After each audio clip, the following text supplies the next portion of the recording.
There was a cultural craze in the 1890s that created an entirely new industry, influencing people's recreation and general transportation, giving women greater independence, and even influenced fashion.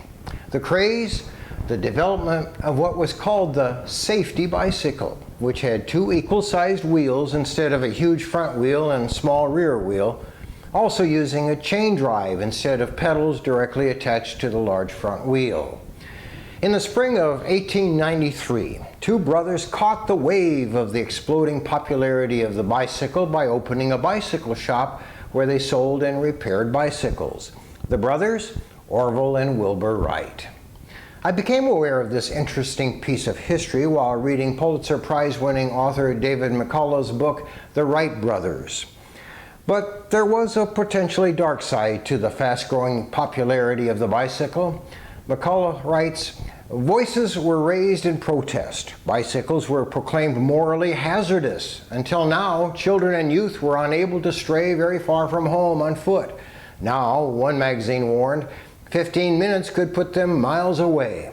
Because of bicycles, it was said, young people were not spending the time they should with books, and more seriously, that suburban and country tours on bicycles were, quote, not infrequently accompanied by seductions." It got me to thinking about other cultural changes that have occurred and how they can impact people positively or negatively. Television became popular during my childhood years. It's a great development, and most of us have fond memories of favorite TV shows. But television can also be abused when people are glued to the TV, limiting communication in marriages and families. The internet has opened so many possibilities for communication, entertainment, and work, yet it also can be used as a form of escapism and provides easy access to inappropriate material.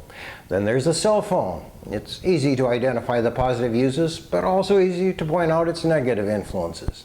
Airplanes can take us places quickly, but they can also be flown into skyscrapers. Automobiles take all of us to places we want to go, but they can also be used to ram into a crowd of people, causing injury and death.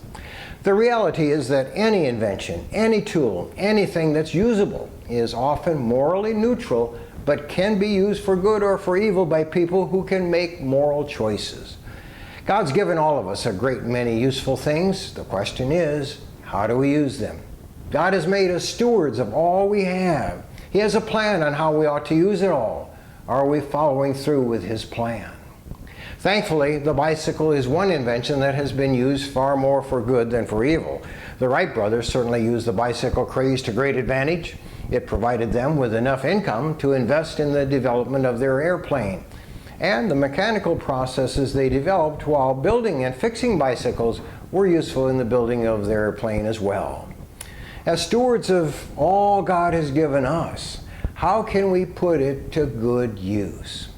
The words of a boss to two of his workers who had been entrusted with resources in a story Jesus told, as found in Matthew chapter 25, verses 21-23, goes like this.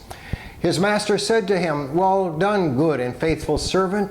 You have been faithful over a little. I will set you over much. Enter into the joys of your master." God bless you.